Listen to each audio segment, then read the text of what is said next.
Humility. Humility is the key to unlocking the benefits of Christian living. Do you want to inherit a place in heaven? Then be humble in spirit. That was the instruction that Jesus gave in the Beatitudes at Matthew 5:3. Do you want to be great in heaven? Then be humble. Humble like a child. That was Matthew 18, verse 4. Do you want to be exalted? Then be humble. Matthew 23, verses 11 and 12, and Luke 14:11. Do you want your land to be healed? Then humble yourself in prayer and confession. That's 2 Chronicles 7:14. Do you want to be Christ-like? Then humble yourself. Philippians 2:8 through 10. Humility is the starting place in the cycles of Christian living. A meaningful relationship with Jesus begins when we humbly bow down before him, acknowledging him as the Son of God and as Lord over our life.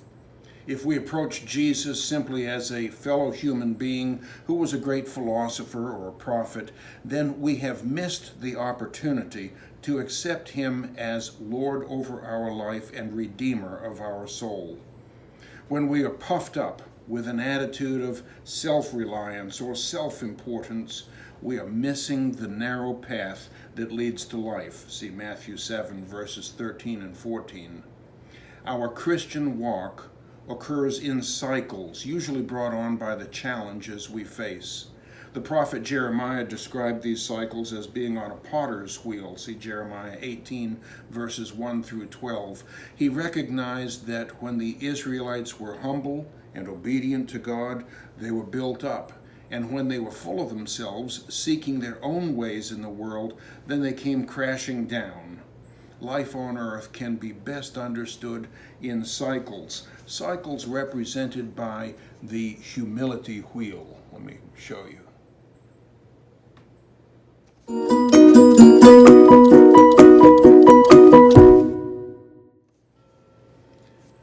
The humility wheel represents the cycle of life. Whatever challenges lie before us, the starting place is always humility. That's where we start on dealing with the problems we face.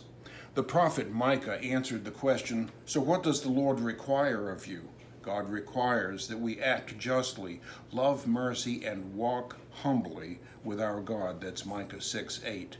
Similarly, the instructions of James, the brother of Christ, was that God opposes the proud, but when we humble ourselves before the Lord, he will lift us up. That's James 4:6 and verse 10. When we are humble, that is, when we accept our weakness and fully rely on God, then we are strengthened. The Apostle Paul understood this when he was being tormented or troubled, feeling weak. That's when the strength in God came out in him. See 2 Corinthians chapter 12, verses 7 through 10. Later in that same letter to the church at Philippi, Paul wrote, I can do all things through him who strengthens me. That's Philippians 4:13. The Old Testament prophet Nehemiah reached the same conclusion. The Lord is our strength. That's Nehemiah 8:10. Likewise, the prophet Isaiah repeatedly made the point that when we are humble and weak, God supplies our strength. See, for example, Isaiah 40, verse 29, he gives strength to the weary, or Isaiah 40:31, but those who hope on the Lord will renew their strength. Isaiah 41:10, God will strengthen you. In our humility, God will provide the strength that we need to carry on. When we rely on God for our strength and not on our own devices, then we are able to endure life's challenges. Relying on the strength of God, we can hunker down and lean on his strength and overcome the temptations and snares waiting for us along life's path. Paul advised the church at Corinth that God provides solutions for the challenges we face so that we can endure them. See 1 Corinthians chapter 10, verse 13. To the Romans, Paul wrote that enduring suffering produces perseverance, character, and hope. That's Romans 5:3 and 4. James, the brother of Jesus, considered it pure joy when he was facing trying times, because the challenges develop our faith, which in turn helps us endure and persevere. With endurance, we can finish the work that God has assigned to us. When God is working through us, victory will follow. He who began a good work in you will carry it on to completion. See Philippians 1:6. But here's the trick. When we experience victory, give God the glory. Sing of victory in Jesus. Give him the glory so that we can remain humble. By crediting God with the victories in our life, we remain humble and ready to start the cycle again. So the humility wheel always begins with humility. And with humility, we can experience the strength that God gives us. With that strength, we can endure all things, and with endurance comes ultimately victory in Jesus. And we spin that victory off to credit Jesus, not ourselves, so that we can once again face the next trials in humility.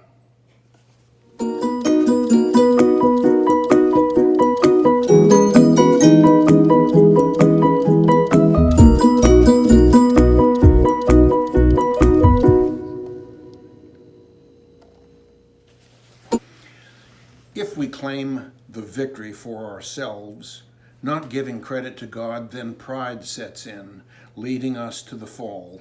See Proverbs 16:18. A story in 2 Chronicles chapter 26 demonstrates this very principle. Uzziah succeeded his father as king of Judah. Uzziah was only 16 years old at the time of his coronation, but he did what was right in the eyes of the Lord. He humbly was obedient to God. As long as he sought the Lord, and God gave him success. At 2 Chronicles 26, 4 through 5. But after Uzziah became powerful, his pride led to his downfall. See 2 Chronicles chapter 26, verse 16. He believed that he was the source of his power and wound up violating God's directions. When that happened, he was struck with leprosy, and that separated him from his kingdom forever. 2 Chronicles 26, 19 through 21. So humility is the key by which we unlock God's blessings and overcome life's challenges. So consider these questions for introspection, if you will. Question number 1. We live in a world that honors self-made men and people who are strong and domineering. What must you do to maintain an attitude of humility? Question number 2, if we know that our strength comes from the Lord, then why is it so difficult to face the challenges in life?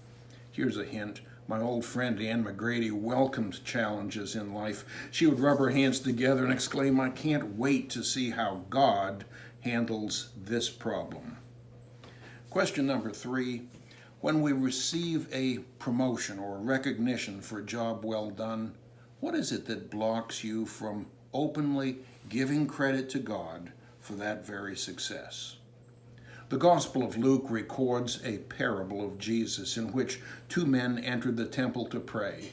The first man, a Pharisee, boasted to God that he was more pious than the lowly sinners in that community.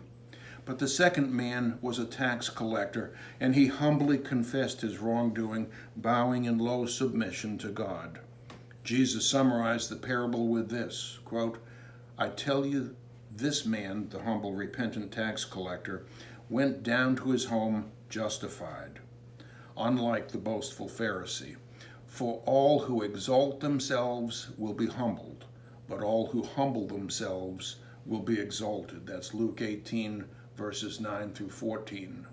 So let's get on the humility wheel, giving God the glory for victories while humbly leaning on God for our strength and endurance.